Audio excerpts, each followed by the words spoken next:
Everyone welcome back to this channel. आज हम करने वाले हैं business ethics and human values का वन शॉट। तो ये सेमेस्टर 8 में आपको सब्जेक्ट मिलता है बीकॉम ऑनर्स के अंदर। तो यहाँ पे इसका भी स्टडी मटेरियल अवेलेबल नहीं है, बट एटलीस्ट इसकी हमें गाइडलाइंस मिल गई थी। सो उसी से हमने सब कुछ क्रिएट किया है। यहाँ पे आपके मैंने इंपॉर्टेंट क्वेश्चंस कवर किए हैं अलोंग विद आंसर्स। हम लोग इसको स्टार्ट करेंगे, ठीक है। और आपको अगर कोई भी डाउट है तो do let me know in the comments. और आप टेलीग्राम भी ज्वाइन कर सकते हो। अगर आपको नोट्स चाहिए, पीडीएफ चाहिए, तो आप एक वीडियो है उसके लिंक आपको डिस्क्रिप्शन में मिलेगी। उसमें जो स्टेप्स गिवन हैं उनको फॉलो करो, आपको नोट्स मिल जाएंगे। एंड आप जब मुझे मेल करते हो तो उसका रिप्लाई विद इन 10-15 सेकेंड्स आ जाता है, ठीक है। So don't worry about it. And एक और चीज़ थी, कुछ किसी एक यूट्यूबर का मुझे मैसेज आया था कि मैंने उनकी चीज़ें यूज़ की हैं, कंटेंट वगैरह, थंबनेल एंड डिस्क्रिप्शन और जो भी है टाइटल। सो वो मैंने एआई से लिया था, तो उन्होंने जो दिया मैंने वो कॉपी करके पेस्ट कर दिया। सो बिकॉज इसमें इतना टाइम लगता है तो मेरे पास टाइम नहीं था, इसलिए मैंने कर दिया। So sorry for that. And मैंने उसको अभी चेंज भी कर दिया है। और अगर आपको फिर भी लगता है कि मैंने यूज़ किया है तो मैंने वो बिल्कुल हटा दी हैं और आगे से ऐसा नहीं होगा, ठीक है। और जो भी प्रॉब्लम्स हैं आप मुझे मेल कर सकते हो। अगर अभी भी कुछ प्रॉब्लम्स है आपकी तो you can mail me, I will surely reply. And ठीक है, तो अभी हम स्टार्ट करते हैं। Business ethics and human values हैं ये। तो यहाँ से ये देखो सारे इंपॉर्टेंट क्वेश्चंस हैं आपके, तो ये करने हैं हम लोगों को। तो हम पहले फर्स्ट क्वेश्चन से स्टार्ट करते हैं। पहला क्वेश्चन है बिजनेस एथिक्स क्या होता है। देखो मैंने शॉर्ट में क्वेश्चन लिख रखा है यहाँ पे, लेकिन जो यहाँ पे लिखा हुआ था वो लॉन्ग क्वेश्चन था। Business define business ethics, explain उसका meaning, nature, scope, importance in modern business organisation. हमें यहाँ तक क्या पता है, सबसे पहले डिफाइन करो बिजनेस एथिक्स को, देन उसका मतलब, नेचर और उसका स्कोप एंड इम्पोर्टेंस बताना है बिजनेस ऑर्गेनाइजेशन के अंदर। ऑल्सो डिस्कस करना है कि कैसे बिजनेस एथिक्स डिफरेंट करता है हर एक ऑर्गेनाइजेशन में। जैसे प्रोडक्शन वाले ऑर्गेनाइजेशन में कैसे अलग है ये, मार्केटिंग सेक्टर में कैसे अलग है, एचआर, अकाउंटिंग, ऐसे करके फाइनेंस सूटेबल एग्जांपल्स के साथ हमें एक्सप्लेन करना है। तो चलो स्टार्ट करते हैं। तो सबसे पहले मीनिंग क्या है बिजनेस एथिक्स का, यहाँ पे ये देखते हैं, ठीक है। तो बिजनेस एथिक्स का मतलब होता है set of moral principles and standards that guide business behaviour. मतलब कुछ ऐसे सेट हैं प्रिंसिपल्स के और स्टैंडर्ड्स के जो आपको गाइड करते हैं कि आपको इस जो प्रिंसिपल्स हैं इनके लिमिट के अंदर रहना है। जैसे कि आपको ऑफिस के अंदर किसी के साथ मिसबिहेवियर नहीं करना, तो वो क्या है, आपके बिजनेस एथिक्स हैं। एथिक्स का मतलब यहाँ पे है हमारे कुछ प्रिंसिपल्स हैं, सिद्धांत जिसको बोलते हैं। जैसे मेरी फैमिली है उसके कुछ संस्कार हैं, वैसे ही बिजनेस के संस्कार लगा लो, ऐसा होता है, ठीक है। ये सेट है मोरल प्रिंसिपल्स का और स्टैंडर्ड्स का, जो हमें गाइड करता है कि बिजनेस का बिहेवियर कैसा रहेगा, ठीक है। It tells business is what is right, ये हमें बताता है। जैसे फैमिली के जो संस्कार है वो हमें बताते हैं कि क्या राइट है एंड क्या रॉन्ग है, वैसे ही ये बिजनेस को बताते हैं what is right and what is wrong, जब हम डिसीजंस ले रहे होते हैं और अपना डेली काम कर रहे होते हैं उस टाइम पे। तो ये होता है बिजनेस एथिक्स। अगर सिंपल शब्दों में कहें तो बिजनेस एथिक्स का मतलब होता है doing business in a fair, honest and responsible way. मतलब अपना काम करना एक फेयर, ऑनेस्ट और रिस्पॉन्सिबल तरीके से। ये इंश्योर करता है कि कंपनी सिर्फ प्रॉफिट के बारे में ना देखें, कंपनी अपने कस्टमर्स, उनके एम्प्लॉयज़, उनकी सोसाइटी एंड इन्वायरमेंट के बारे में भी देखें। Company do not only think about profit, because इससे क्या होगा, आपके एथिक्स बिगड़ेंगे। कंपनी को कस्टमर्स, एम्प्लॉयज़, सोसाइटी और इन्वायरमेंट के बारे में भी देखना चाहिए, ठीक है। A company is giving correct product details in advertisement instead of misleading customers is a business ethics. आपने एडवर्टाइजमेंट करवाई, उसमें आप सारी डिटेल्स करेक्ट दे रहे हो। सो ये क्या है, आपके मोरल वैल्यूज़ हैं वो ऑनेस्ट हैं कि आप ऑनेस्टली सारी चीज़ें बता रहे हो। लेकिन दूसरी कंपनियाँ जो कि इनकरेक्ट इन्फॉर्मेशन दे रही हैं, तो उनके जो मोरल वैल्यू है वो ऑनेस्ट नहीं है, तो ये बिजनेस एथिक्स को फॉलो नहीं कर रही, ठीक है। उसके बाद हमारा आता है nature of business ethics. Business ethics कैसा होता है, तो बिजनेस एथिक्स के कुछ इंपॉर्टेंट फीचर्स हैं, वो डिफाइन करते हैं कि कैसा नेचर होता है, कैसे गुण होते हैं। जैसे हमारे होते हैं, कोई काइंडनेस होता है, कोई दयालु वगैरह जो भी बोलते हैं हम लोग, वैसे ही। तो पहला जो है ये किसके ऊपर बेस्ड है, आपकी मोरल वैल्यूज़। मोरल वैल्यू क्या होती है, जैसे कि आप ऑनेस्ट हो, फेयरनेस, जस्टिस, ये गाइड करती हैं कि कैसे बिजनेस को काम करना चाहिए, किस तरीके से डिसीजन लेना चाहिए। सेकंड आपका ये डायनेमिक है नेचर में, मतलब टाइम के साथ चेंज होता रहता है। जैसे जैसे आपका टाइम, सोसाइटी और बिजनेस चेंज होगा वैसे वैसे ये चेंज होता रहता है, इसे हमें फ्यूचर में भी एक्सेप्ट करना होगा। थर्ड है बियॉन्ड लॉ। यहाँ पे सम एक्शंस लीगल होते हैं, लेकिन कुछ एक्शंस ऐसे होते हैं जो बिजनेस में अनएथिकल होते हैं, ठीक है, फिर भी वो सोसाइटी की एक्सपेक्टेशंस पे डिपेंड करते हैं, तो इसीलिए हमें बिजनेस एथिक्स को फॉलो करना चाहिए। लाइक मैं एग्जांपल दूँ तो ऑनेस्ट रहना ये ठीक है, आपका लीगल है, लेकिन कहीं हद तक ये इलीगल है। मतलब सॉरी, मेरे कहने का मतलब है कि ऑनेस्टी, आप लीगल तरीके से किसी को ये नहीं कह सकते कि आपको ऑनेस्ट रहना है, ईमानदार रहना है आपके बिजनेस को। वो ब्लैक मार्केटिंग कहीं ना कहीं तो करेगा ही करेगा, तो इसीलिए ये बियॉन्ड लो होता है। अगर उसके एथिक्स, मोरल वैल्यूज़ अच्छी होंगी तो वो नहीं करेगा, आपके बिना कहीं भी नहीं करेगा, वो जो ऑनेस्टी है उस पर ही रहेगा। तो ये क्या होता है, लो के बाद भी ये काम करता है। तो अगर शॉर्ट में देखें हम, इसके जो नेचर हैं वो क्या होते हैं, देखो नेचर यहाँ पे इसके है, एक तो मोरल वैल्यूज़ पे बेस्ड है, दूसरा डायनेमिक है, चेंज होता रहता है टाइम के साथ, गोज़ बियॉन्ड लीगल रूल्स, जहाँ तक लीगल कानून के हाथ नहीं जाते ना उससे पीछे तक भी ये जाता है, अप्लाई होता है सारे टाइप के बिजनेस में, चाहे स्मॉल हो चाहे लार्ज हो, कैसा भी बिजनेस हो हर एक में ये अप्लाई होता है, ठीक है। तो ये इसके नेचर्स थे, आपको ये पॉइंट्स याद करना है, लेकिन जब आप एक्सप्लेन करने की बारी आती है तो इनको देख लो कि मोरल वैल्यूज़ होती क्या है, डायनेमिक नेचर का मतलब क्या है, बियॉन्ड लॉ का मतलब क्या है, ठीक है। उसके बाद है हमारा स्कोप ऑफ बिजनेस एथिक्स। तो जो स्कोप है बिजनेस एथिक्स का ये बहुत बड़ा होता है, वाइड होता है, बिकॉज ये हर एक बिजनेस एक्टिविटी में अप्लाई होता है, हर एक डिपार्टमेंट में अप्लाई होता है। जैसे कि अगर हम बात करें स्पेसिफिकली तो देखो प्रोडक्शन सेक्टर में ये अप्लाई होता है, हाँ होता है, यहाँ पे भी इसका स्कोप अच्छा है। और ये ह्यूमन रिसोर्स मैनेजमेंट में होता है, हाँ यहाँ पे भी होता है, और बहुत सारे डिफरेंट वहाँ पे भी होता है, देखो मैं बताऊँगी आपको।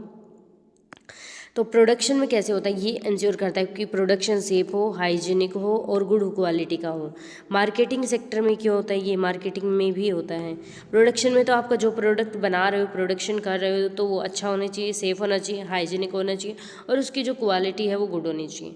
मार्केटिंग में क्या इंश्योर करता है कि आप जो ऐड निकाल रहे हो, जो मार्केटिंग कर रहे हो, वो ऑनेस्ट होनी चाहिए, वहाँ पे मिसलीडिंग इन्फॉर्मेशन नहीं होनी चाहिए, ठीक है, अवॉइड करो मिसलीडिंग क्लेम्स को।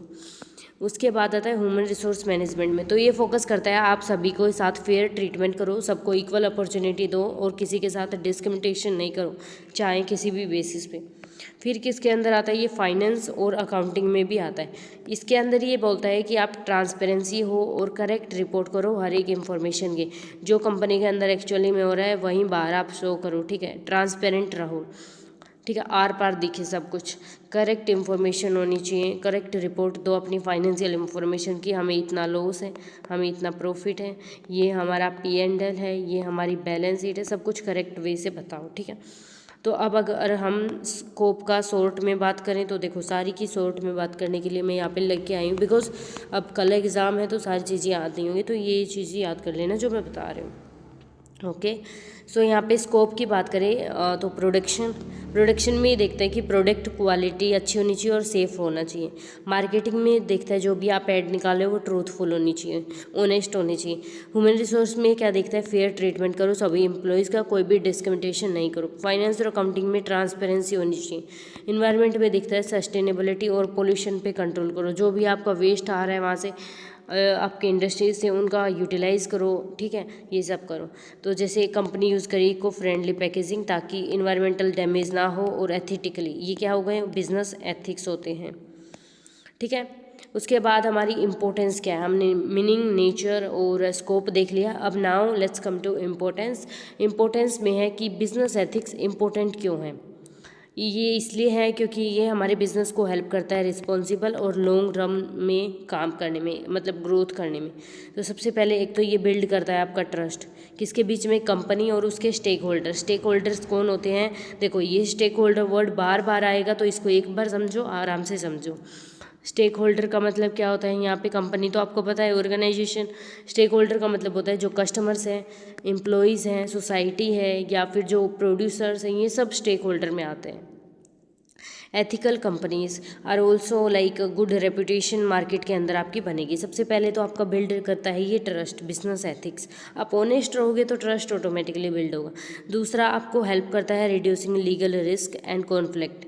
अब आपके ऊपर कोई भी लीगल रिस्क नहीं होगा, बिकॉज आप देखो जो भी चीज़ कर रहे हो सारी ऑनेस्टी से कर रहे हो, ठीक है, और आप लीगली काम कर रहे हो, तो ये क्या होगा, आपके ऊपर रिस्क कम होगा लीगल का, और कॉन्फ्लिक्ट्स नहीं होंगे बिकॉज आप इनको फॉलो कर रहे हो रूल्स और रेगुलेशंस को। तो यहाँ पे जो मेन एरियाज़ हैं वो क्या है, एक तो बिल्ड करता है ट्रस्ट और गुडविल। गुडविल का मतलब होता है इज्जत, रेपुटेशन, ठीक है, आपकी ब्रांड की रेपुटेशन इंक्रीज करता है। सपोर्ट करता है लॉन्ग टर्म की ग्रोथ हो आपकी।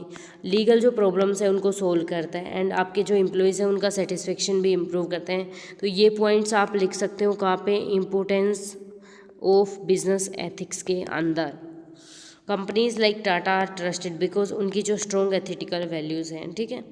तो यहाँ पे फिर business ethics different different areas में अप्लाई होता है, तो वो कौन कौन से एरियाज़ में अप्लाई होता है। तो business ethics different different departments में अप्लाई होता है ऑर्गेनाइजेशन में। सबसे पहले प्रोडक्शन एथिक्स। प्रोडक्शन एथिक्स में क्या होता है, ये फोकस करता है कि सेफ़ और क्वालिटी प्रोडक्ट्स बनाओ। जो भी आप प्रोडक्शन कर रहे हो वो सेफ़ होना चाहिए और क्वालिटी होनी चाहिए, हाइजीन्स को मेंटेन करो।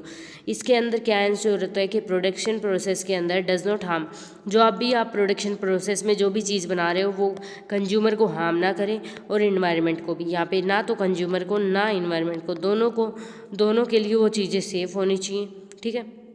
जैसे कि कोई भी खाना बनाने वाली कंपनी है तो वो हाइजीनिक स्टैंडर्ड्स मैन्युफैक्चरिंग के टाइम पे फॉलो कर रही है। तो ये हो गया प्रोडक्शन के अंदर एथिक्स। अब मार्केटिंग एथिक्स क्या होती है, तो मार्केटिंग एथिक्स होते हैं मतलब प्रमोटिंग प्रोडक्ट ऑनेस्टली। आप ऐड निकाल रहे हो तो वो ऑनेस्टी के साथ निकालो, उसमें कोई भी जो मिसलीडिंग इंफॉर्मेशन होती हैं उसको मत डालो, ठीक है। तो ऐसी इंफॉर्मेशन मत डालो जिससे कस्टमर्स मिसलीड कर दें। एंड कंपनीज़ को कोई भी फॉल्स क्लेम नहीं बनानी चाहिए एडवर्टाइजिंग में, ठीक है।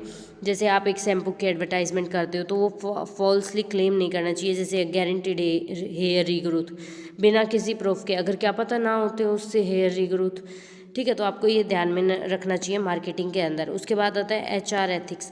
तो यहाँ पे HR एथिक्स क्या होता है, ह्यूमन रिसोर्स एथिक्स। तो ह्यूमन रिसोर्स का मतलब आप जब रिक्रूटमेंट कर रहे हो, ठीक है, रिक्रूटमेंट मतलब आप किसी को बिजनेस के अंदर अपॉइंट कर रहे हो, लेके आ रहे हो, वैकेंसीज निकाल रहे हो, तो उसके अंदर आप जब किसी भी एम्प्लॉय को रिक्रूटमेंट कर रहे हो तो वहाँ पे फेयर होना चाहिए सबके साथ। ऐसा नहीं है ये अमीर है ये गरीब है ये गर्ल है ये बॉय है, इनके बेसिस पे उनके साथ डिस्क्रिमिनेशन नहीं होनी चाहिए। सबको इक्वल अपॉर्चुनिटी दो, और जो डिस्क्रिमिनेशन है जितना हद तक आप अवॉइड कर सकते हो उतना अवॉइड करो, ठीक है।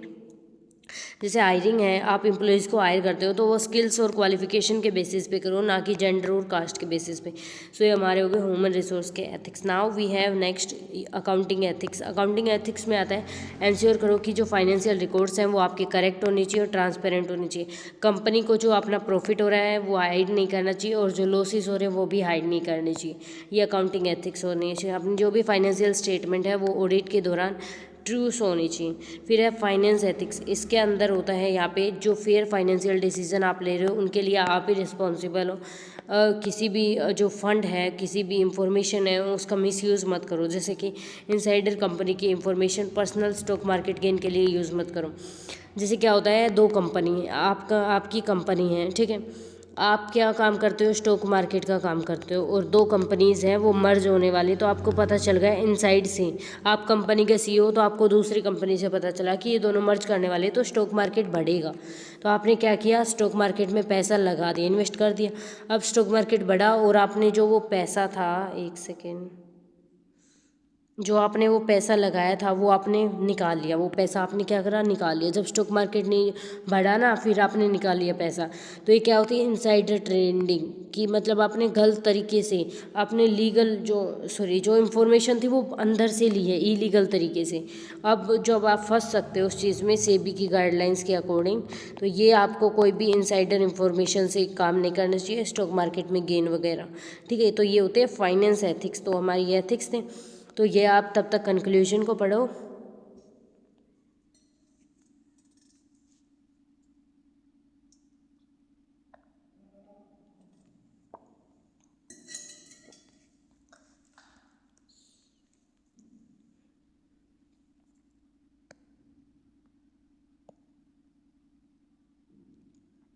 तो ये हमारा हो गया बिजनेस एथिक्स के बारे में सारा। अब है नेक्स्ट ह्यूमन वैल्यूज़, उनका मीनिंग, फॉर्मेशन, टाइप्स, रोल और मैनेजमेंट के अंदर। सॉरी। तो देखो सबसे पहले ह्यूमन वैल्यूज़ क्या होती है। रेफर्स टू बेसिक बिलीफ और प्रिंसिपल्स जो कि गाइड करते हैं ह्यूमन का बिहेवियर पॉजिटिव और एथिकल वे में। जैसे कि हमने बात करी बिजनेस एथिक्स की, तो वो क्या होते हैं, वो भी यही चीज़ होती हैं, लेकिन वो गाइड करते हैं किसको, बिजनेस को, हमें गाइड नहीं करते। तो ह्यूमन वैल्यूज़ क्या होती है, जो कि हमें गाइड करती हैं। ठीक है, same cheese, same set of moral principles standards जो कि हमें गाइड करते हैं वो ह्यूमन वैल्यूज़, और जो बिजनेस को गाइड करते हैं they are what call business ethics. ठीक है, तो ये दोनों में डिफरेंस होता है। तो ह्यूमन वैल्यूज़ हमारे संस्कार जो कि हमें गाइड करते हैं, हमें बताते हैं कि व्हाट इज़ राइट, क्या राइट है, क्या इंपॉर्टेंट हमारे लिए और क्या मीनिंगफुल है, तो ये हमें गाइड करते हैं। और बिजनेस एथिक्स बिजनेस को गाइड करते हैं। तो इन बिजनेस और मैनेजमेंट के अंदर ह्यूमन वैल्यूज़ इंश्योर करती हैं कि आप सिर्फ प्रॉफिट के ऊपर मत ध्यान दो, आप fair, responsible, respect follow towards people and society के अंदर रिस्पेक्ट करो, एम्प्लॉयज़ की ट्रीट करो, कस्टमर्स को ऑनेस्टली। ये क्या शो करता है, आपकी ह्यूमन वैल्यूज़ बहुत अच्छी हैं। तो ये आपकी ह्यूमन वैल्यूज़, अगर आपने बिजनेस एथिक्स को थोड़ा भी ध्यान से पढ़ा होगा ना, तो आप ह्यूमन वैल्यूज़ के अंदर लिख सकते हो। ठीक है, फॉर्मेशन ऑफ वैल्यूज़, ये कैसे हुआ, वैल्यूज़ कैसे आई, तो इसको बोलते हैं हम सोशलाइजेशन। ठीक है, फॉर्मेशन ऑफ वैल्यूज़, वैल्यूज़ आई कैसी, वो फॉर्म कैसे हुई। तो वैल्यूज़ कोई भी नेचुरली नहीं बनी कि ये वैल्यू आपको ये ध्यान में रखनी है, नहीं, ये नेचुरली नहीं बनी, ये आपकी बनाई गई थी, फॉर्म की गई थी एक प्रोसेस से जिसको बोलते हैं सोशलाइजेशन। ठीक है, तो वो वैल्यूज़ हैं वो नेचुरली नहीं बनी, वो एक बनाई गई थी प्रोसेस से जिसको बोलते हैं सोशलाइजेशन। सोशलाइजेशन का मतलब होता है लर्न करना वैल्यूज़, किससे, फैमिली से, एजुकेशन से, सोसाइटी एंड वर्क इन्वायरमेंट से। तो आप ये वैल्यूज़, ह्यूमन वैल्यूज़ हैं, कहाँ से सीख सकते हो, फैमिली, एजुकेशन, सोसाइटी और आप जहाँ पे काम कर रहे हो वहाँ से। पर्सन इनको धीरे धीरे सीखता है, जो कि एक्सेप्टेबल होती हैं, कुछ अनअक्सेप्टेबल होते हैं। ये उसके कल्चर और सराउंडिंग्स पे बेस्ड करते हैं। जैसे कि अगर आप रह रहे हो ऐसे घर पे जहाँ पे चोरी वगैरह करना, झूठ वगैरह बोलना कॉमन है, तो आपकी ह्यूमन वैल्यूज़ क्या होंगी, आप भी झूठ बोलोगे, आप भी चोरी करोगे, आप वो सारी चीज़ें करोगे। लेकिन इंस्टेड ऑफ दैट आप रह रहे हो एक ऐसे घर पे जहाँ पे अगर आपने झूठ बोल दिया ना तो इतना बड़ा बवंडर मच जाएगा, या फिर मतलब ऑनेस्ट लोग हैं, सारे सारे एक दूसरे का ख्याल रखते हैं, उस घर पे रह रहे हो तो आपकी ह्यूमन वैल्यूज़ अलग होंगी। दोनों घर पे ह्यूमन वैल्यूज़ अलग अलग होंगी। तो ये क्यों अलग अलग है, बिकॉज आप दोनों की फैमिलीज़ अलग है, आप दोनों का एजुकेशन सिस्टम अलग है, सोसाइटी अलग है, जहाँ पे आप रह रहे हो वो इन्वायरमेंट अलग है, तो ये उसके ऊपर डिपेंड करता है। ठीक है, अब देखो कहाँ से ये इंफॉर्मेशन वैल्यूज़ हमें मिलती हैं, सोर्स क्या है इनका, फैमिली जो हमें अपब्रिंगिंग कर रही है वहाँ से, एजुकेशन के system, society, culture, work place जहाँ पे हम काम कर रहे हैं वहाँ का एक्सपीरियंस है, रिलीजन और tradition, these are the things from where we get जो ये वैल्यूज़ हैं हमें वो मिलती है हमें। ठीक है, जैसे person learning honesty from parents applying it in business decision, तो ये क्या है, ह्यूमन की वैल्यूज़। तो ये आपको समझ आया होगा आई थिंक। कितनी टाइप की वैल्यूज़ होती हैं, पहली होती है सोसाइटियल वैल्यू, दूसरी होती है एस्थेटिक वैल्यू। ठीक है, तो यहाँ पे क्लासीफाई करते हैं डिफरेंट टाइप पे, किसके बेसिस पे, उनके नेचर और उसका यूज़ क्या होता है मैनेजमेंट में, उसके बेसिस पे हम इसको क्लासीफाई करते हैं। पहली होती है सोसाइटल वैल्यूज़, तो जो कि वैल्यू फोकस करती है कि सोशल वेलबींग पे और इक्वलिटी हो सोसाइटी में। आप सिर्फ प्रॉफिट पे बेस बात मत करो, आप सोसाइटी के वेलफेयर पे बात करो, आप हेल्प करो ऐसे ग्रुप्स के लोगों की जिनको आज तक डेवलपमेंट का एक मतलब कुछ नहीं पता, ऐसे लोगों की हेल्प करो जो कि एजुकेशन में बैकवर्ड है। सोसाइटी की आप हेल्प करो जितनी हो सकती है उतनी, ये सोसाइटल वैल्यूज़ होती है। एस्थेटिक वैल्यूज़ ऐसी वैल्यू जो कि किससे रिलेटेड है, ब्यूटी, क्वालिटी और क्रिएटिविटी से। वर्क के अंदर आप जहाँ पे भी काम करो, जो भी काम करो उसको अच्छे से करो, उसमें सुंदरता से करो, क्वालिटी से करो, क्रिएटिविटी लेके आओ अपनी। ठीक है, तो ये होती है एस्थेटिक वैल्यूज़। जैसे डिज़ाइन करना किसी प्रोडक्ट का सिर्फ वो यूज़फुल नहीं है, लेकिन उसको अट्रैक्टिव बनाना भी यूज़फुल है।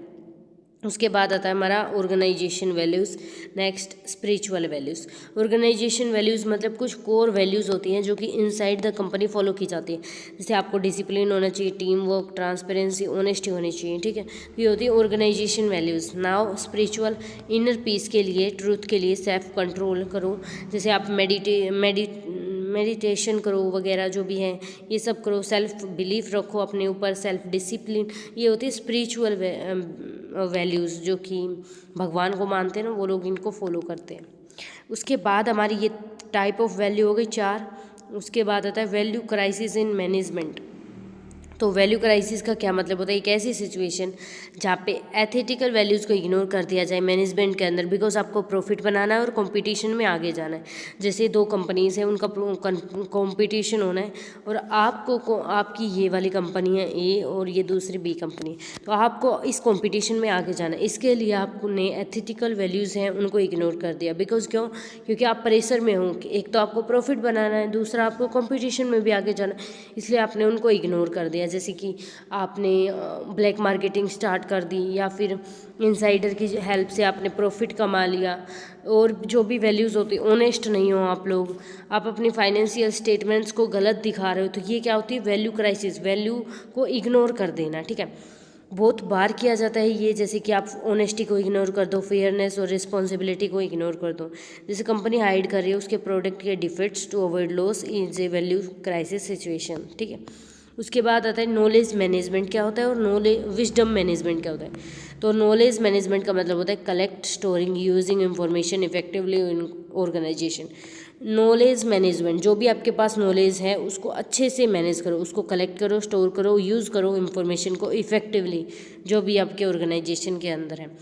विजडम मैनेजमेंट का मतलब क्या होता है? जो भी आपके पास नॉलेज है, जो फोकस है, उसको यूज़ करो एक्सपीरियंस के बेसिस पे, जजमेंट, एथिकल थिंकिंग के बेसिस पे, डिसीजन मेकिंग के अंदर, मतलब अपना दिमाग लगाओ। ठीक है, यहाँ पे आप जो भी इंफॉर्मेशन है उसके हिसाब से आप डिसीजन ले लो, लेकिन यहाँ पे आप अपना दिमाग लगाओ, आपके संस्कारों को जोड़ो, आपकी ह्यूमन वैल्यूज़ को जोड़ो, प्लस बिजनेस एथिक्स को जोड़ो, और फिर आप जो डिसीजन लोगे वो विजडम के बेस्ड पे होगा।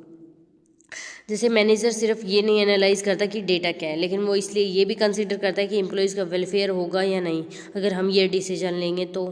ठीक है, तो ये आपकी हो गई विजडम मैनेजमेंट। उसके बाद आता है विजडम मैनेजमेंट का डिटेल के अंदर है, ये आपकी फोकस करती है एथिकल पे, लॉन्ग टर्म थिंकिंग है, बैलेंस स्टेक होल्डर अप्रोच है। स्टेक होल्डर कौन होते हैं?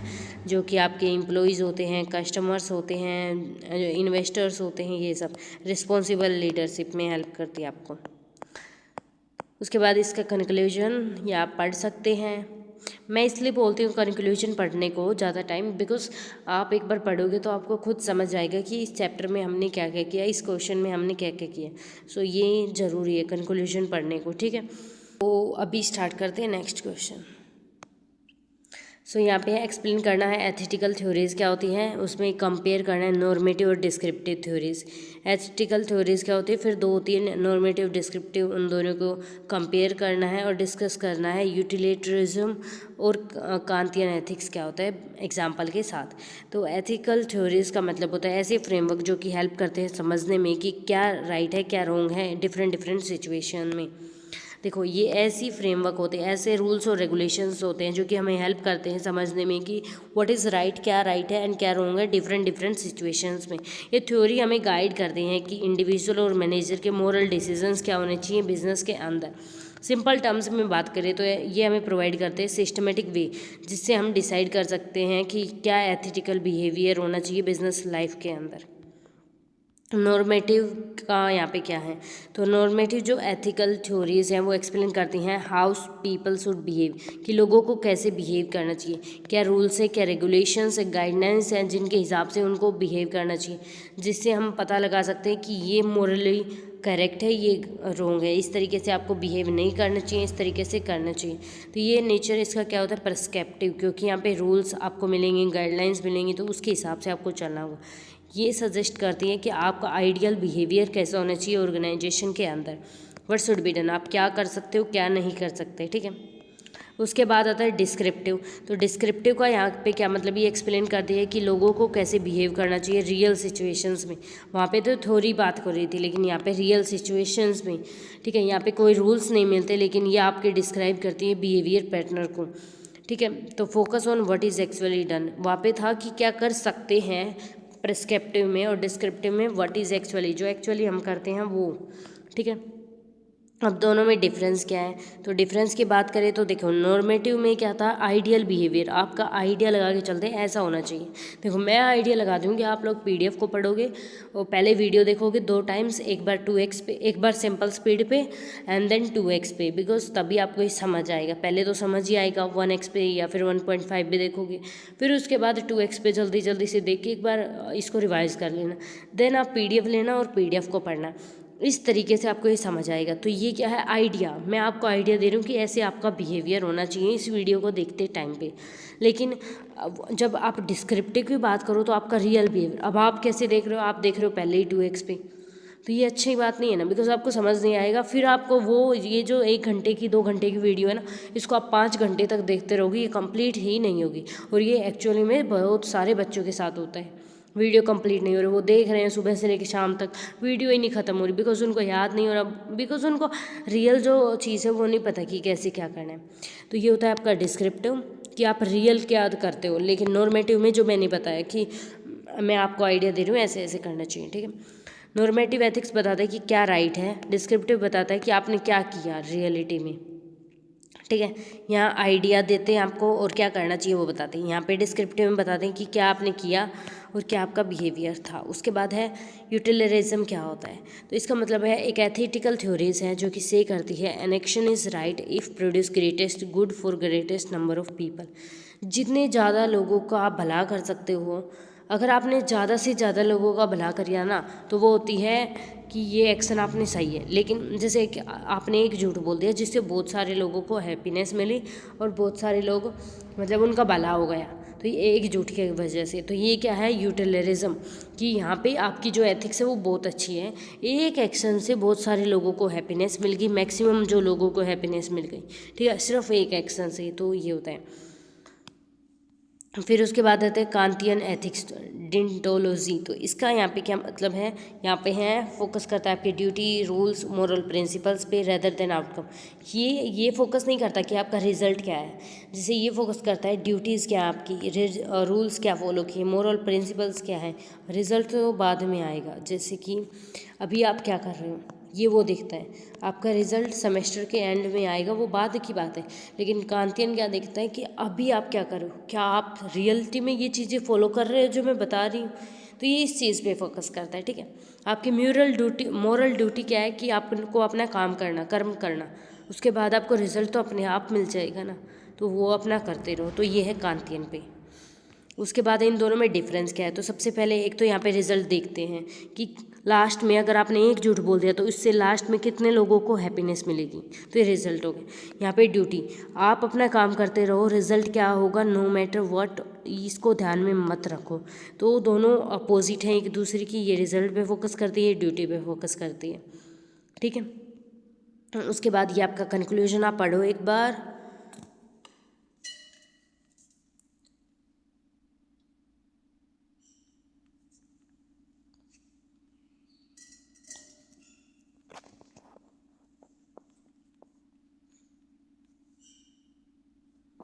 तो आई थिंक पढ़ लिया होगा, अभी स्टार्ट करते हैं नेक्स्ट क्वेश्चन।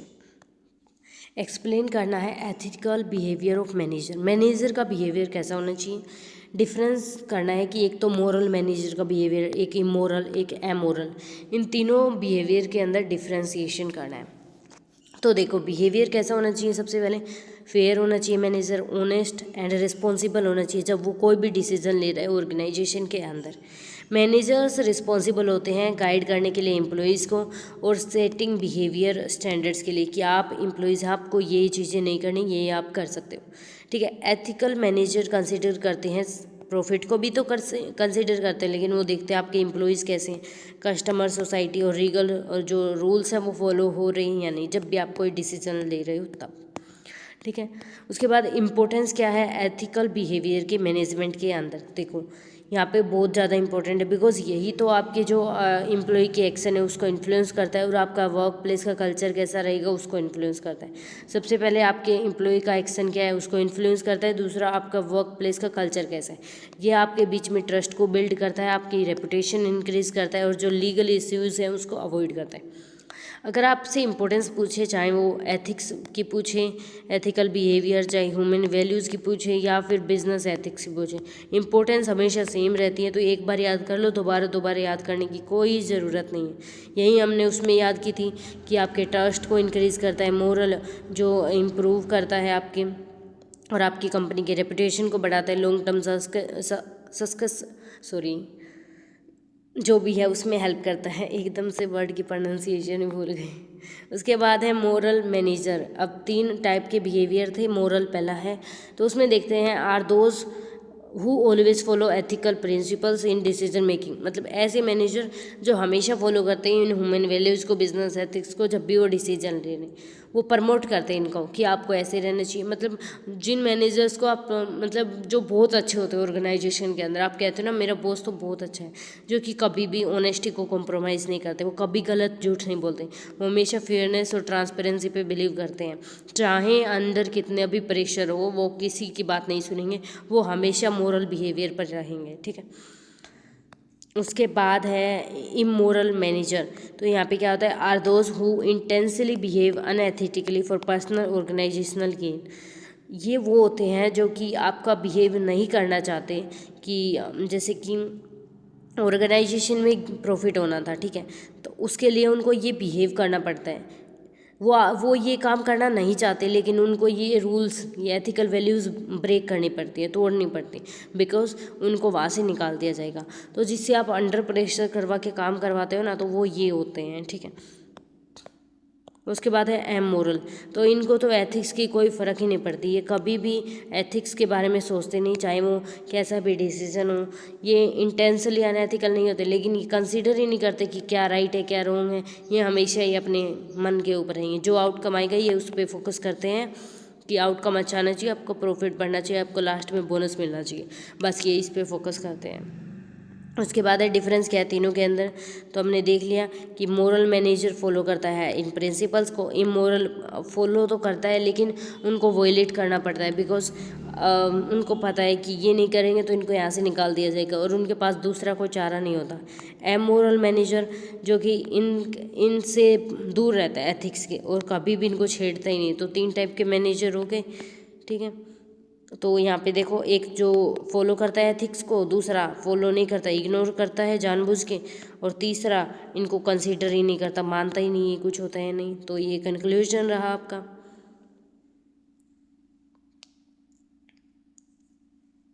देखो, अगर पीडीएफ चाहिए तो वीडियो की लिंक डिस्क्रिप्शन में है, वहाँ से देख के आप ले सकते हो, और सब्सक्राइब कर लेना एंड एक कमेंट भी कर देना समझ आया हो तो, और अगला किसका वन शॉट चाहिए और आप कहाँ से ये वीडियो देख रहे हो, do let me know in the comments. तभी तो पता चलेगा क्लास में कितनी डाइवर्सिटी है और कहाँ से लोग वीडियो देख रहे हैं। ठीक है। कुछ बच्चों के बहुत सारे अच्छे अच्छे कमेंट्स आते हैं, उनसे पढ़ के बहुत अच्छा लगता है और वीडियोस बनाने का मन करता है।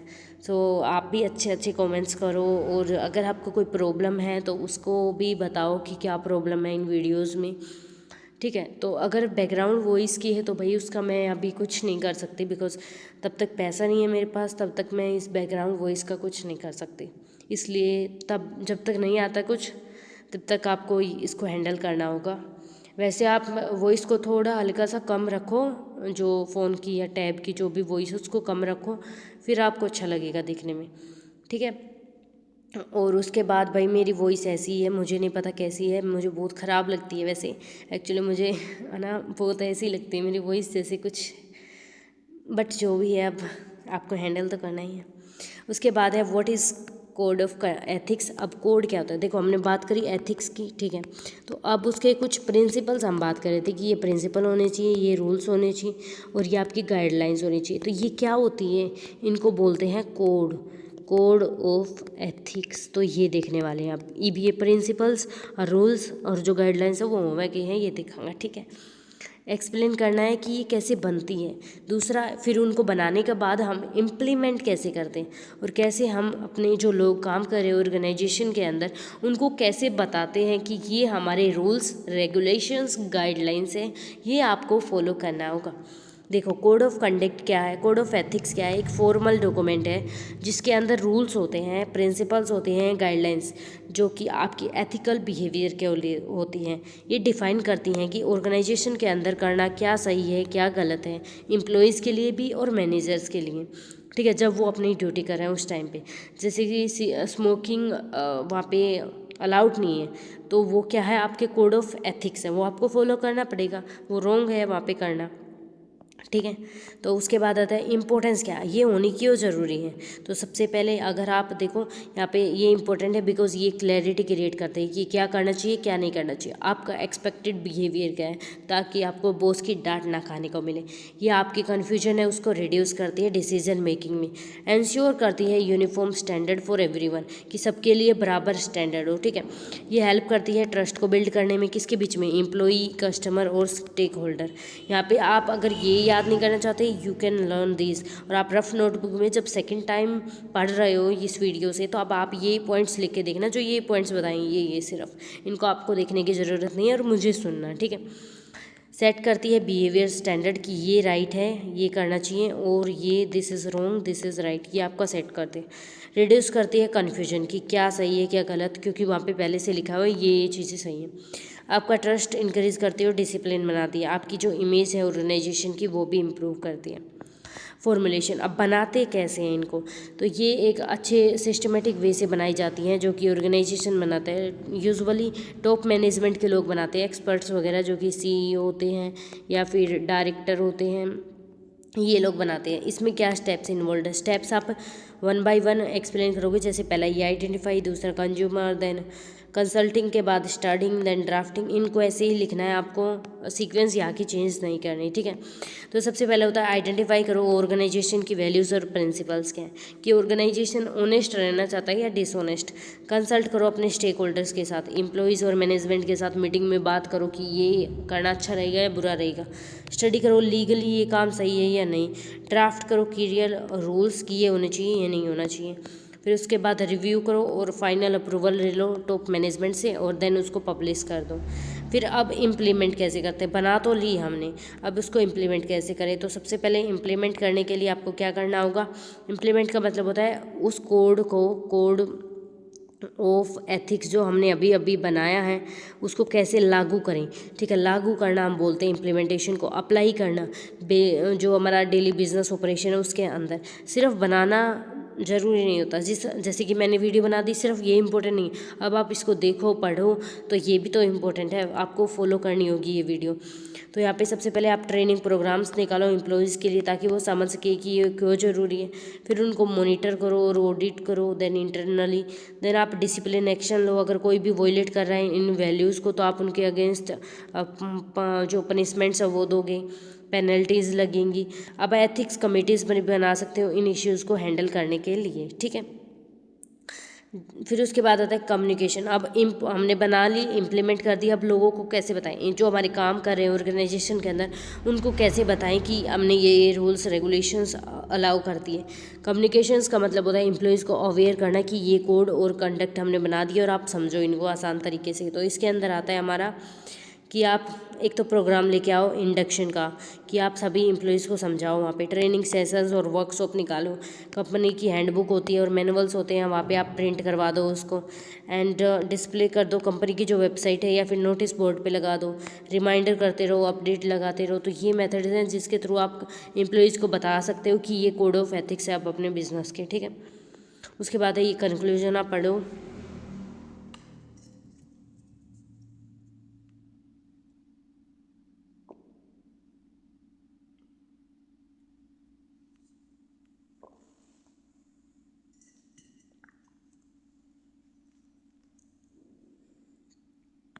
नाउ अभी हमारा नेक्स्ट क्वेश्चन है, एक्सप्लेन करना है एथिकल डिसीजन मेकिंग क्या होती है और यहाँ पे क्या प्रोसेस होती है उस डिसीजन में बनाने की। मतलब जो आपकी बिजनेस एथिक्स है और ह्यूमन वैल्यूज़ हैं उनको फॉलो करके कैसे डिसीजन मेकिंग करें, और उसकी जो प्रोसेस होती है वो क्या होती है, और आज के ज़माने में ये एथिक्स ज़रूरी है या नहीं। ठीक है, तो ये देखना है। एथिकल डिसीजन मेकिंग मतलब चूजिंग करना राइट कोर्स ऑफ एक्शन कि ये काम करने वाले किसके बेसिस पे, मोरल प्रिंसिपल्स क्या है, वैल्यूज़ क्या है, फेयरनेस, उनके बेसिस पे चूज़ करना कि ये हम एक्शन लेने वाले हैं। इसमें डिफरेंट डिफरेंट एक्शंस आते हैं, जैसे बिजनेस मैनेजर ओपन करता है फिश में कि यहाँ पे प्रॉफिट बनाना है या एथिक्स, तो उनको ये चूज़ करना होता है कि हम क्या करें, सोसाइटी के ऊपर जाएं या प्रॉफिट के ऊपर। तो डिपेंड करता है सिचुएशन के ऊपर, फिर वो चूज़ करता है। ठीक है, जैसे कि अब प्रोसेस क्या होती है इसकी, तो एक तो स्टेप बाय स्टेप प्रोसेस होती है जिसके अंदर हम हैंडल करते हैं इन इश्यूज़ को। तो पहला आइडेंटिफाई करो कि प्रॉब्लम क्या है आपकी एथिकल। जैसे कि first step is to recognize that there is ethical issues और कॉन्फ्लिक्ट इन दिस सिचुएशन। जैसे कि आपको ऐड निकालनी है जिसके अंदर आपको कुछ स्टेटमेंट है जो कि गलत दिखानी पड़ेंगी। ठीक है, ये आपकी प्रॉब्लम है। अब आप स्टेटमेंट गलत दिखा रहे हो, इसका मतलब आप डिसऑनेस्ट हो। तो अब आप डिसऑनेस्ट नहीं हो सकते बिकॉज आपके बिजनेस के एथिक्स हैं ये तो। ठीक है, तो आप ये नहीं कर सकते। इस तो ये आपकी क्या प्रॉब्लम है, एथिकल प्रॉब्लम है, ये आपने देख ली।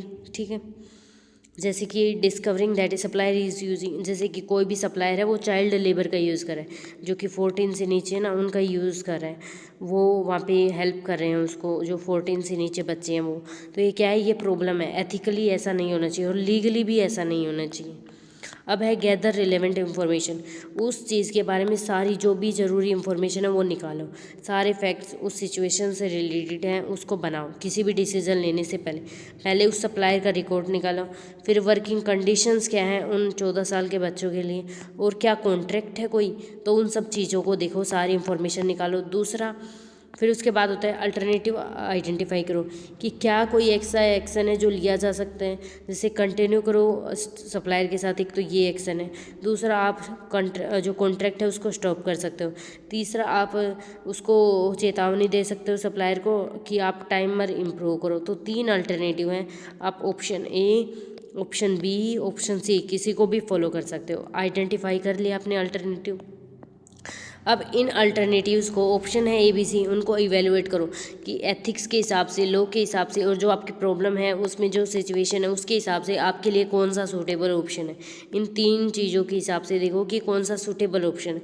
फिर उस बिजनेस के जैसे ऐसा ऑप्शन चूज़ करो जिससे आपको प्रॉफिट हो, लेकिन वो एथिकल होना चाहिए, अनएथिकल नहीं होना चाहिए। ठीक है, फिर डिसीजन लो कि कौन सा जो है जो सबसे ज़्यादा एथिकल है और प्रैक्टिकल है जो आप कर सकते हो। जैसे आप कॉन्ट्रैक्ट को हटा दो सप्लायर के साथ और वोलेटिंग लेबर लो। ठीक है, उसको हटा दो कॉन्ट्रैक्ट को। यहाँ पे आपने क्या चूज़ किया, यहाँ पे आपने ऑप्शन बी चूज़ कर लिया। ठीक है, उसके बाद है 6th स्टेप। अब आपने डिसीजन तो ले लिया, अब उसको लागू कर दो, इम्प्लीमेंट कर दो रियल बिजनेस के अंदर, कि आप सप्लायर के एग्रीमेंट को रिमूव कर दो, हटा दो उसको, और फाइंड करो कि एथिकल अल्टरनेटिव क्या हो सकता है अब इस चीज़ का। देन आप अपने डिसीजन को रिव्यू करो कि क्या सच में ये काम आ रहा है, इफ़ेक्टिव है, एथिकल है या नहीं। अब आज के ज़माने के अंदर बिजनेस में रिलेवेंस क्या है एथिक्स की। सबसे पहले एथिक्स बहुत इंपॉर्टेंट होता है, ये गाइड करता है आपके बिहेवियर को और डिसीजन मेकिंग को हर सिचुएशन में।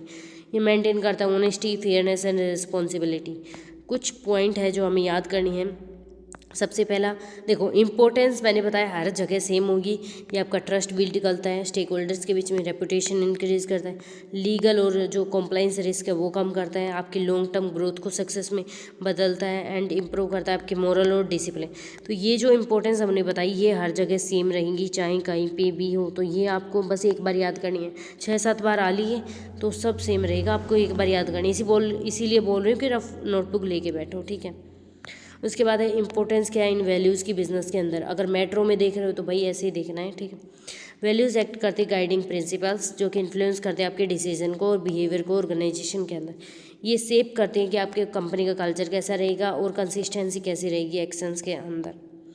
तो सबसे पहले ये आपको डायरेक्शन प्रोवाइड करती है डिसीजन मेकिंग में, आपके जो ऑर्गेनाइजेशन के कल्चर है उसको इम्प्रूव करती है, एथिकल जो बिहेवियर है आपका उसको इम्प्रूव करती है, आपकी लीडरशिप क्वालिटी को स्ट्रेंथन करती है। उसके बाद ये कंक्लूजन आप पढ़ो भाई।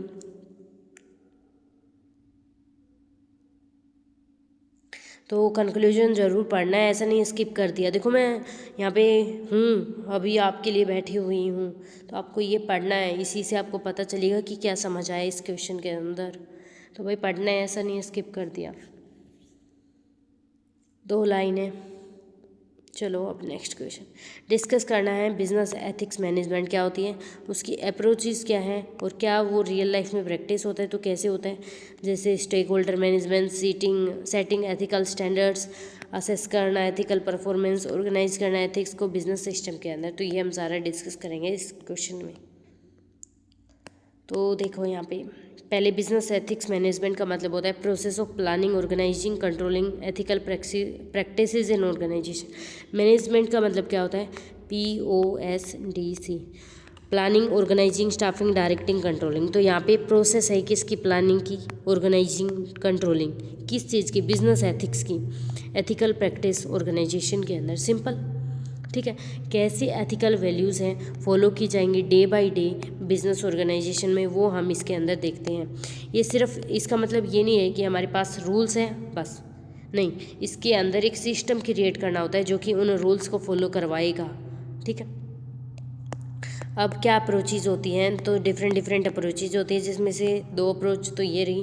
पहली अप्रोच है कॉम्प्लाइंस बेस्ड अप्रोच, जहाँ पे हम देखते हैं कि क्या रूल्स जो हैं फॉलो है वो स्ट्रिक्टली फॉलो करने, अगर नहीं किए तो आपको पेनल्टी लगेगा स्ट्रिक्टली, बस। अनदर है वैल्यू बेस्ड अप्रोच, जहाँ पे ऑर्गेनाइजेशन फोकस करता है इंटरनल मोरल वैल्यूज़, कि अगर कोई ऑनेस्ट है तो वो फॉलो करेगा, ट्रस्ट, रिस्पॉन्सिबिलिटी, इन सब के बेसिस पे वो फॉलो करेगा। यहाँ पे अगर आप नहीं करते तो पेनल्टी लगेगा, यहाँ पे आपके वैल्यूज़ पे डिपेंड करता है, ठीक है। रूल फॉलो करना पड़ेगा, यहाँ पे आपके कल्चर पे डिपेंड करता है कैसा कल्चर है।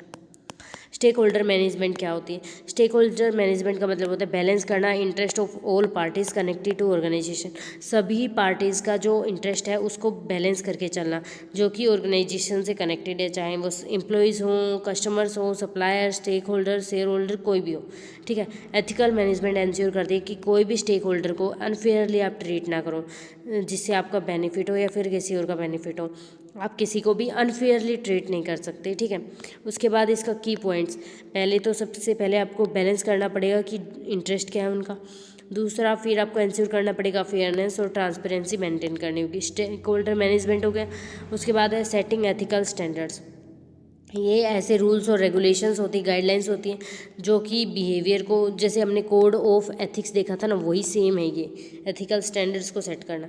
इसके अंदर पहले सबसे पहले आपने आइडेंटिफाई करो कि आपकी वैल्यूज़ क्या हैं, प्रिंसिपल्स क्या हैं, फिर कोड ऑफ एथिक्स क्रिएट करो, वो रूल्स रेगुलेशंस आप क्रिएट करो, देन आप उनको एक्सेप्ट करो और देन अपने एम्प्लॉयज़ हैं उनको बता दो कि ये रूल्स लगेंगे आज से अपनी ऑर्गेनाइजेशन में। जैसे कि कंपनी ने रूल्स बना दिए कि आप बाइबरेरी और करप्शन नहीं कर सकते, आप रिश्वत नहीं ले सकते या फिर करप्शन नहीं कर सकते, एक ही बात है, एंटी करप्शन कंपनी हो गई।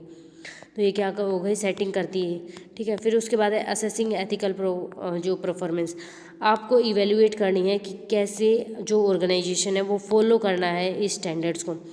एथिकल परफॉर्मेंस को इवेल्युएट करना है, असेस मतलब इवेल्युएट, चेक करना है कि क्या सब लोग फॉलो कर रहे हैं या नहीं, अगर कोई गैप है तो उसको इम्प्रूव करना है कि क्या कर सकते हैं ये गैप हट जाए।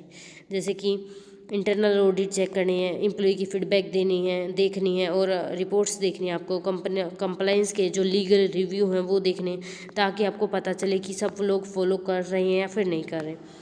नेक्स्ट है organizing ethics within business system के अंदर ऑर्गेनाइज करना एथिक्स को। तो ये प्रॉपर स्ट्रक्चर क्रिएट करना है ऑर्गेनाइजेशन के अंदर, ताकि हम एथिकल बिहेवियर को मैनेज कर सकें। इसके अंदर आता है ऑफिसर्स और कुछ कमेटीज़ होती हैं जो कि इनके लिए बनाई जाती हैं, जैसे कि एथिक्स कमेटी बनाई जाती है डिसीजन गाइडेंस के लिए, ट्रेनिंग प्रोग्राम लिए जाते हैं एम्प्लॉयज़ के लिए, रिपोर्टिंग सिस्टम होता है कोई भी अगर गलत बिहेवियर कर रहा है उसके लिए, इंटरनल मॉनिटरिंग सिस्टम होता है। तो ये सारी कमेटीज़ बनाई जाती हैं ताकि आप आपका कोड ऑफ एथिक्स है उसको फॉलो करो, ठीक है। तो ये कमेटीज़ बनाई जाती हैं। उसके बाद है इसका कंक्लूजन, तो भाई पढ़ो कंक्लूजन जल्दी से।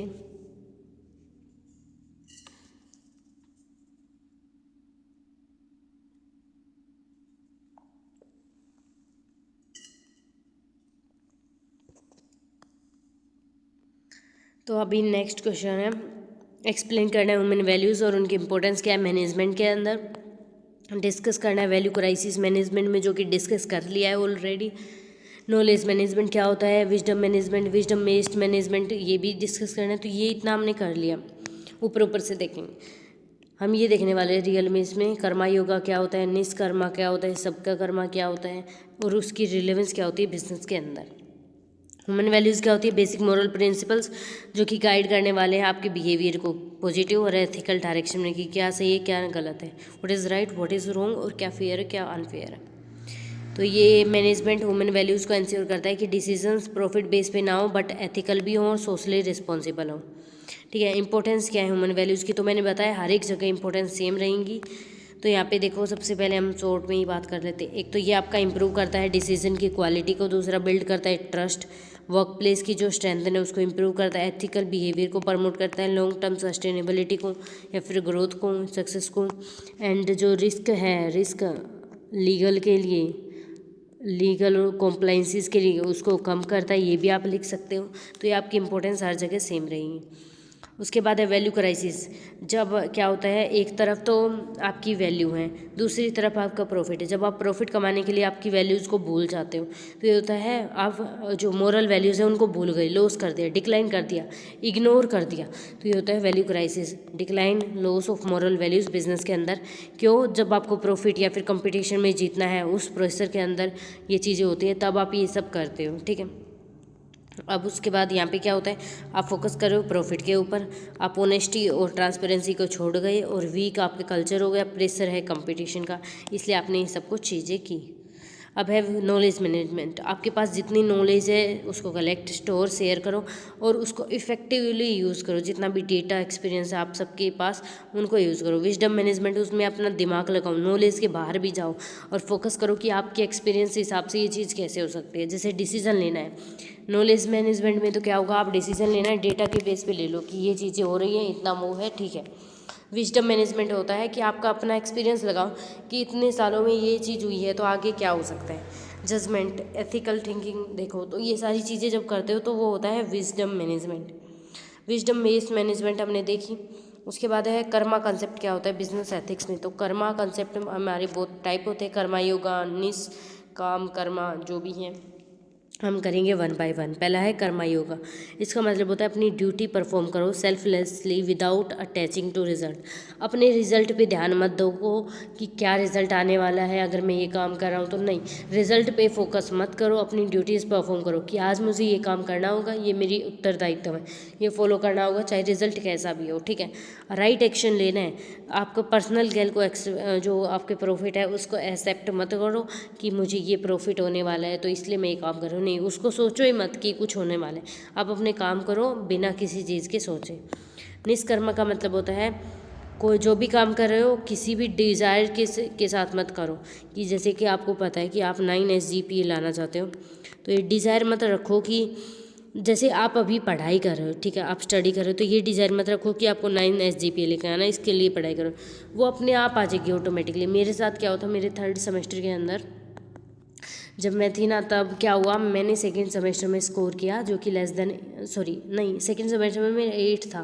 फिर उसके बाद मैं नई थी तो मैंने 3rd सेमेस्टर में क्या हुआ, मुझे लगा अब की बार तो पता नहीं क्या होगा, और पढ़ती गई। ठीक है, मैंने देखा ही नहीं, मैंने एग्ज़ाम से सिर्फ 1-2 दिन पहले ऐसे ही वन शॉट से किया था, तो मेरा 9 SGPA आया। ठीक है, तो मुझे लगा अरे बहुत अच्छा आया, अब की बार 4th सेमेस्टर में भी ऐसे ही करना है। ठीक है, तो ये क्या होता है, आप अपने जो एक्शन है उस पर काम करो, आप अपने रिजल्ट के ऊपर ध्यान मत दो कि क्या रिजल्ट आने वाला है, डोंट फोकस ऑन दैट, आप सिर्फ एक्शन पे फोकस करो। तो ये होता है निष्कर्मा।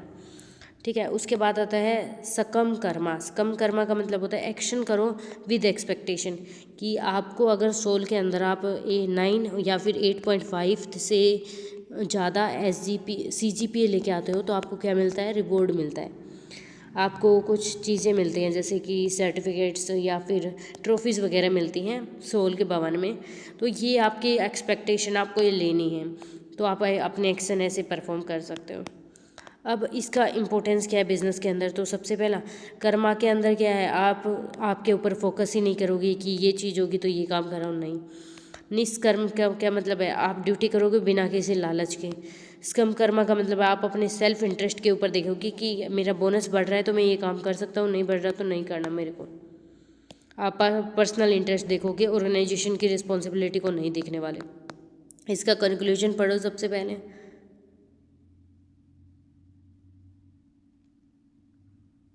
तो फिर ये कंक्लूजन पढ़ते टाइम अपना एक कमेंट कर दो भाई, और इतनी मेहनत लगती है तो उसके लिए इतना तो बनता है ना।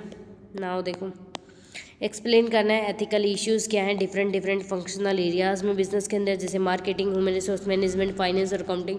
इन एरियाज़ के अंदर क्या क्या इश्यूज़ आते हैं और जो विशल ब्लोइंग होती है ये क्या होती है, ये एथिकल है या फिर नहीं, और इसकी बिज़नेस के अंदर क्या रिलेवेंस है। देखो, एथिकल इशू मार्केटिंग के अंदर बात करते हैं, फिर human resource management, then finance, then accounting, और फिर विस्ल ब्लोइंग को एक्सप्लेन करेंगे। तो मार्केटिंग की बात करें तो आपको मार्केटिंग के अंदर आप जब भी ऐड वगैरह करो, किसी भी प्रोडक्ट को बेच रहे हो, प्रमोट करो, तब आपको ऑनेस्ट रहना है, आपको डील करना है ऑनेस्टी और फेयरनेस के साथ, चाहे आप प्रमोट कर रहे हो चाहे आप किसी प्रोडक्ट को बेच रहे हो, ठीक है। एथिकल अगर प्रॉब्लम्स होंगी तो आपकी कंपनी के अंदर मिस लीड कस्टमर्स होंगे और मैनिपुलेट होगी डिमांड। इससे जैसे कि क्या क्या प्रॉब्लम्स होती हैं अगर आप अनएथिकल हो जाते हो मार्केटिंग के अंदर, तो देखो कैसे हो सकते हो। एक तो आपने गलत एडवर्टाइजमेंट कर दी, रॉन्ग इन्फॉर्मेशन दे रहे हो, बहुत ज़्यादा क्लेम कर रहे हो कि गारंटीड ग्रोथ होगी हेयर की, आपका कोई प्रूफ नहीं है। हिडन कंडीशंस ऑफर के अंदर, जैसे टर्म एंड कंडीशंस आती है ना, जैसे गेम का कुछ आता है वहाँ पे टीवी पे ऐड और नीचे छोटा छोटा लिखा होता है टर्म्स एंड कंडीशंस, वो कौन पढ़ेगा, सब सुनते हैं उनकी बातें, ठीक है। तो ये टेक्निक्स होती हैं। ये जैसे प्रोडक्ट क्लेम कर रहा है 100% natural cure without scientific proof, ये तो क्या हो गई, अनएथिकल मार्केटिंग हो गई, ठीक है। ये की पॉइंट्स आप देख सकते हो याद करने के लिए। लास्ट में रिवीजन, मिसलीडिंग एडवर्टाइजमेंट मत करो, प्रोडक्ट फॉल्स क्लेम मत करो, प्रेशर जो सेलिंग टैक्टिक्स है उसको फॉलो मत करो, हिडन इंफॉर्मेशन मत छुपाओ इंफॉर्मेशन को। अब ह्यूमन रिसोर्स मैनेजमेंट के अंदर क्या प्रॉब्लम्स हो सकती हैं, सभी एम्प्लॉयज़ हैं उनको फेयरमेंट ट्रीटमेंट दो, चाहे आप हायर कर रहे हो या फिर प्रमोट कर रहे हो या फिर वर्क प्लेस कंडीशंस के बेस पे सबको फेयर ट्रीट करो। किसी के जेंडर के बेसिस पे डिस्क्रिमिनेट मत करो, किसी को भी अनइक्वल पेमेंट मत करो, अगर वो सेम काम कर रहे तो सेम पेमेंट करो। रिक्रूटमेंट के बेसिस पे मत करो, और रिक्रूटमेंट जो करे वो बाइस नहीं होनी चाहिए कास्ट और जेंडर के बेसिस पे। किसी को ऐसा नहीं है एक को तो पुअर वर्किंग कंडीशन दे दी, एक को रिच वर्किंग कंडीशन दे दी, तो ऐसा भी मत करो। जैसे आप रिजेक्ट करते हो कैंडिडेट्स को बेस्ड ऑन जेंडर और कास्ट, आप स्किल्स के बेसिस पे देखो ना, आप जेंडर कास्ट के बेसिस पे क्यों देख रहे हो, तो ये क्या है, अनएथिकल है। उसके बाद है फाइनेंस के अंदर, फाइनेंस के अंदर आप ऑनेस्ट हैंडलिंग, जो भी आपके फाइनेंशियल रिसोर्सेज हैं, फाइनेंशियल डिसीजन है, आप उनको कंपनी को जो भी कस्टमर है, स्टेक होल्डर है, आप उनको शो करो, मिसयूज़ मत करो और हिडन मत करो, ठीक है। जैसे इनसाइडर ट्रेडिंग मत करो, जो कंपनी का फंड है उसको मिसयूज़ मत करो, फाइनेंशियल स्टेटमेंट्स में छेड़ मत करो, जैसे कि बढ़ाओ मत, प्रॉफिट को इंक्रीज डिक्रीज मत करो, ठीक है। जो भी करेक्ट इन्फॉर्मेशन है वो सब प्रोवाइड करो। अकाउंटिंग के अंदर क्या होता है, आपकी जो फाइनेंशियल रिकॉर्ड्स हैं उनको एक्यूरेट रखो, सही रखो, ट्रूथफुल रखो, ठीक है। जैसे लॉसेस को मत छुपाओ, प्रॉफिट अगर बढ़ रहा है तो उसको मत हटाओ, रिपोर्ट है जो फॉल्स मत दो, करेक्ट रिपोर्ट्स दो। विसल ब्लोइंग का मतलब क्या होता है, विसल ब्लोइंग का मतलब होता है रिपोर्ट करना एथिकल और जो इलीगल एक्टिविटीज़ है within organization, internal authority और एक्सटर्नल बॉडीज़ को। जैसे आप हो, आप काम कर रहे हो यहाँ पे, आपके यहाँ पे कुछ ऐसा हो रहा है जैसे स्मोकिंग कर रहे हैं कोई लोग, तो आप अपनी जो बिज़नेस है, आपके बॉस हैं, उनको बता रहे हो जाके कि सर मैम ये स्मोकिंग कर रहे हैं, तो ये क्या होगा, विसल ब्लोइंग। आपने अपने ऑर्गेनाइजेशन के अंदर जो इंटरनल अथॉरिटीज़ हैं, एक्सटर्नल जो बॉडीज़ हैं, उनको जाके बताया कि हमारी ऑर्गेनाइजेशन के अंदर ये प्रॉब्लम है, इलीगल एक्टिविटीज़ हो रही हैं, ठीक है, ब्लैक मार्केटिंग, ड्रग्स की डीलिंग, तो ये सब बताना। अब ये क्यों इम्पोर्टेंट है, देखो एक तो इससे क्या होगा, आप अपने जो एथिकल स्टैंडर्ड्स हैं उनको मेंटेन करो कि आप कभी भी झूठ नहीं बोलोगे। दूसरा, ये एक्सपोज करता है कि क्या गलत चल रहा है ऑर्गेनाइजेशन के अंदर, फ्रॉड से रोकता है, आपकी सोसाइटी को खतरे से बचाता है, ठीक है। तो इससे आपको बहुत सारे रिस्क हो सकते हैं, वो आपको ध्यान से करना चाहिए जो भी कर रहे हो। एक तो ट्रांसपेरेंसी इंश्योर करो, अनएथिकल प्रैक्टिसेस मत करो, पब्लिक का इंटरेस्ट प्रोटेक्ट करो, अकाउंटेबिलिटी भी इंक्रीज करता है। मॉडर्न बिजनेस के अंदर क्या रिलेवेंस है विशल ब्लोइंग की, तो ये आपको फ्रॉड से बचाता है, इन्वायरमेंटल इश्यूज से भी बचाता है, इनका आपके जो मेंटेन करता है एथिकल स्टैंडर्ड्स, और आपको इनकरेज करता है रिपोर्ट करने के लिए, तो ये आपके रिलेवेंस है मॉडर्न बिजनेस के अंदर। Then this is your conclusion.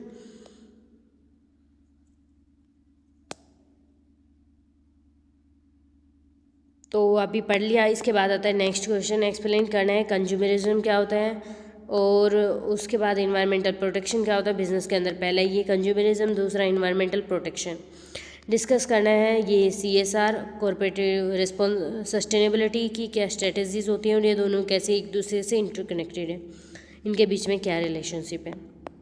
Consumerism का क्या मतलब होता है? Refers to the movement awareness among consumer to protect their rights interest against unfair business practice.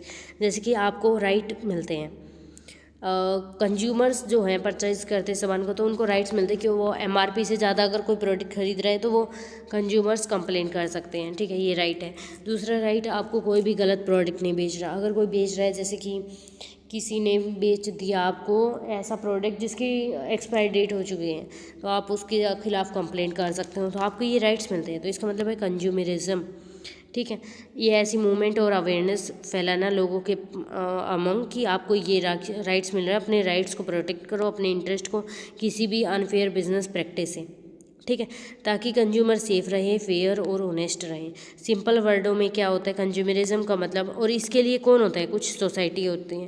Consumerism तो इस पे कंज्यूमर तो कुछ करते ही नहीं है, वो तो देखते ही नहीं है, ठीक है, MRP से ज़्यादा दे दिया वो ले लेंगे। एक दो होते हैं जो सोचते हैं, ठीक है। तो इसके लिए कमेटी बनाई है सरकार ने, ताकि भोले भाले कंज्यूमर्स को कोई मैनिपुलेट ना कर पाए। प्रोटेक्ट करने के लिए कंज्यूमर को एक्सप्लॉयटेशन से सरकार ने कमिटीज़ बनाई हैं। तो देखो इशू क्या है इसके अंदर, सबसे पहले तो आपको गलत एडवर्टाइज से बेच देंगे, प्रोडक्ट की क्वालिटी बहुत पुअर होती है, ओवर चार्ज कर लेते हैं, MRP से भी ज़्यादा, MRP जो मिनिमम प्राइस होता है उससे ज़्यादा चार्ज कर लिया, लैक ऑफ प्रॉपर, आपको इन्फॉर्मेशन नहीं प्रोवाइड करते सारी। तो इससे क्या होता है, इन्वायरमेंटल प्रोटेक्शन क्या होता है, अब हमने देख लिया कंज्यूमरिज्म। दूसरा था कंसेप्ट इन्वायरमेंटल प्रोटेक्शन, मतलब टेक केयर करना आपके नेचर की और रिड्यूस करना हार्मफुल इफेक्ट जो बिजनेस एक्टिविटीज़ से हो रहे हैं। जैसे पोल्यूशन हो रहा है तो पोल्यूशन को कम करना। बिजनेस से हम एक्सपेक्ट करते हैं कि वो नेचुरल रिसोर्सेज हैं उनका यूज़ करें, तो वो प्रोटेक्ट करेंगे इन्वायरमेंट को।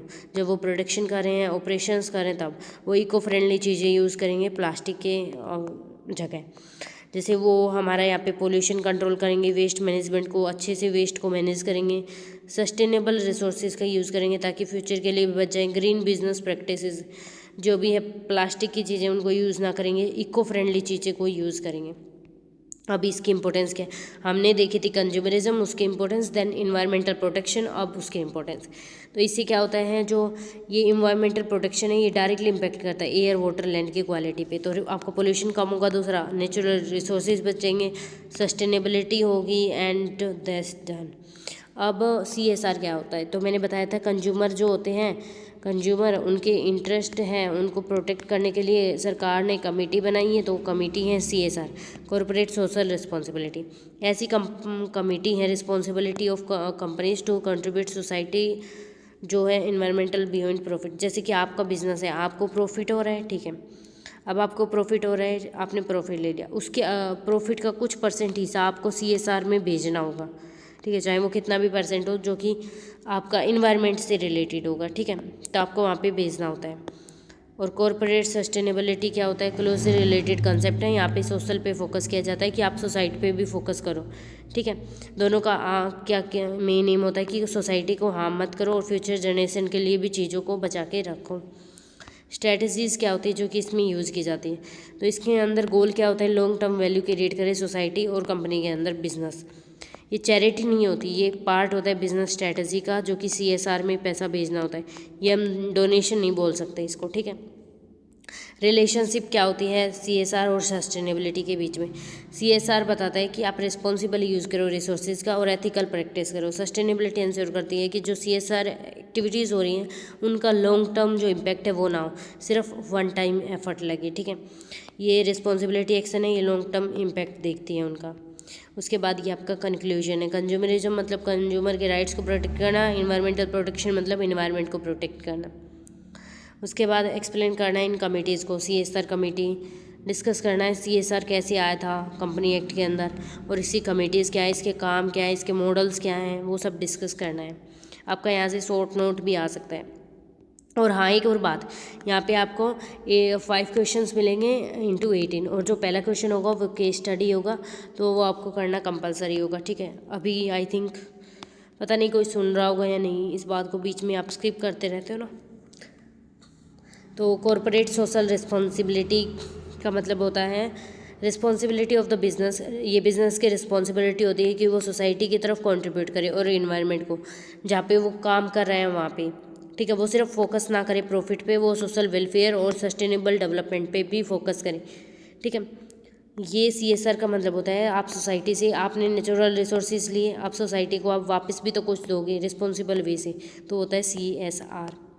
ये लीगली है, जो कि कंपनी एक्ट 2013 के अंदर है। कुछ कम जो हमारे यहाँ पे प्रोविजंस मेंशन है यहाँ पे, कि कंपनीज़ को स्पेसिफिक फाइनेंशियल क्राइटेरिया, जैसे 2% एवरेज प्रॉफिट का हमारे CSR एक्टिविटीज़ पे करना होगा। जैसे आपकी यहाँ पे 10,000 का प्रॉफिट हुआ है तो उसका आपको 2% CSR फंड में भेजना होगा, 200 रुपये 10,000 पे, ठीक है, 1 लाख पे 2,000 रुपये, तो ऐसे करके आपको भेजना होगा, जो कि एजुकेशन सेक्टर में भी जा सकता है, health care, environment protection, rural development, इन सब चीज़ों में जा सकता है।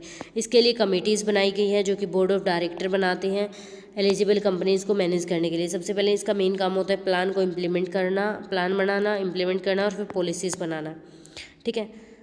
उसके बाद हमारा है CSR के मॉडल्स। तो बहुत सारे मॉडल हैं, मतलब अप्रोचेज कैसे कर सकती हैं कंपनी सोशली रिस्पॉन्सिबल होती है।